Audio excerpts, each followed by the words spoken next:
Selamat malam Sobat Api Militer. Kembali lagi kami update berita terbaru dari medan perang nyata Ukraina. Angkatan Udara Rusia seperti sedang mimpi buruk di siang bolong. 4 pesawat mereka secara hampir bersamaan ditembak jatuh saat akan melakukan penyerangan.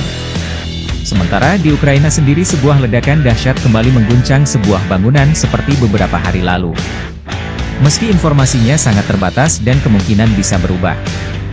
Rusia dikabarkan kehilangan 2 helikopter Mi-8 Hive, 1 bomber Su-34 Fallback dan 1 Su-35 Flanker A. Berdasarkan informasi tidak ada satupun kru dari 4 pesawat itu yang dikabarkan selamat. Keempat pesawat jatuh di dekat perbatasan Rusia, yang berbatasan dengan wilayah Chernihiv di Ukraina Timur Laut. Sebuah video menunjukkan salah satu Mi-8 sampai terputus setelah rudal menghantamnya di dekat kota Klinsky sekitar 50 km utara perbatasan Ukraina. Sedangkan Su-34 dilaporkan jatuh di dekat Estrocha sekitar 30 km dari wilayah perbatasan Ukraina. Sebuah video juga menunjukkan jet melayang-layang sangat lambat sebelum jatuh ke tanah dan terbakar. Sejauh ini tidak ada bukti video konkret tentang penembakan Su-35 yang dirilis hingga berita ini diposting. Beberapa saat kemudian, Federasi Rusia kemudian mengkonfirmasi bahwa Mi-8 dan Su-35 lainnya juga ditembak jatuh di daerah tersebut, dengan total 9 orang di dalam 4 pesawat yang jatuh dipastikan meninggal dunia. Sejumlah laporan media sosial Telegram mengatakan, setidaknya 1 Mi-8 yang ditembak jatuh adalah varian Mi-8 MTPR-1.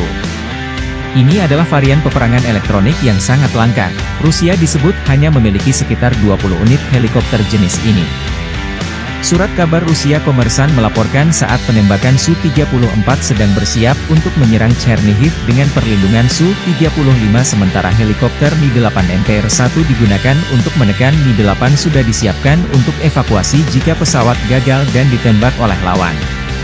Sejauh ini tidak jelas apa dan siapa yang menembak jatuh pesawat-pesawat ini. Militer Rusia menduga pesawat ini jatuh karena ditembak oleh teman sendiri atau dalam wilayah yang seharusnya dalam kendali Rusia. Tetapi kemudian ada laporan pihak berwenang Rusia mulai memburu penyabotase yang mungkin terlibat dalam penembakan.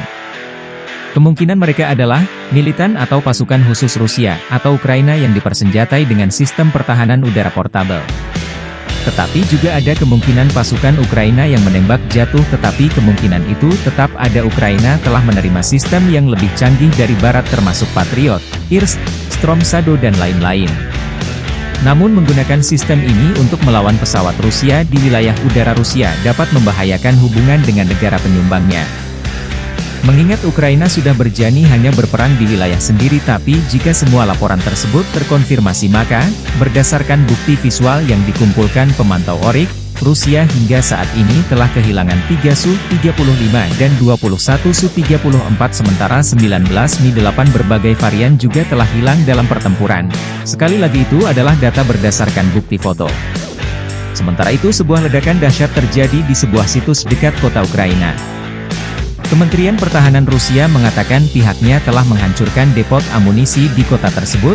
Belum ada konfirmasi dari Ukraina tentang bangunan apa yang diserang tetapi ledakan memiliki profil yang mirip dengan yang terjadi ketika tempat penyimpanan bahan peledak yang memunculkan reaksi berantai dan ledakan memunculkan awan jamur besar. Yang menjulang ke langit ini adalah ledakan besar kedua yang terjadi dalam beberapa hari terakhir. Kementerian Pertahanan Rusia mengatakan rudal Storm Shadow yang dipasok Inggris terbukti telah digunakan untuk serangan ke fasilitas sipil ini bertentangan dengan pernyataan London bahwa senjata ini tidak akan digunakan terhadap sasaran semacam itu. Demikian Sobat Api Militer informasi yang bisa kita sampaikan saat ini. Sampai jumpa di berita selanjutnya. Jangan lupa like dan subscribe kami di YouTube dan TikTok. Terima kasih.